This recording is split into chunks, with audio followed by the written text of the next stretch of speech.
Okay lang sa inyo? Kasi baka hindi. Okay. Pero don't get me wrong, it has nothing to do with you and me personally. Na, wala namang kinalaman yun sa akin, ipe-personalin ko kayo kasi unang-una, hindi naman rin tayo magkakilala para personalin ko kayo. Wala namang atraso sa akin at wala rin atraso sa inyo. Sa totoo lang ngayon lang yata tayo nakita-kita. Okay? Okay lang po ba yan? Yes, sir. Okay. So, start. Hello? Sir. Ako niya, Nancy. Sir. Alin na sa ano negosyo? Barbecue, sir. Ano pa?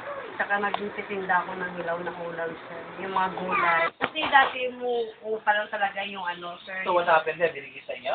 May kasulatan na binigay sa inyo? Wala na, sir, kasi nga, Parang katabi lang kayo na namin. yun. Katabi lang namin ang ano, sa grupo namin, sir, may disiplina, may pagkakaisa. Sino ang Magkano daw malulong mo? 5,000, sir? Magkano daw naman yung ATM o loan proceeds? Yung itim, sir, yung naman. Natamaan yung ilaw! Ang malalagyan ng laman nun, sir, 50 pesos yung titira doon sa Magkano daw ang loan proceeds? 200. Magkano daw ang loan proceeds? Magkano ang malulong? 5,000, sir. Magkano ang laman ng ATM? 50 pesos, sir. 50 pesos lang. Tapos ang savings namin na 250. Red Bull. Sigarilyo. Yun po. Ano pa bukod doon sa tinda nyo yun?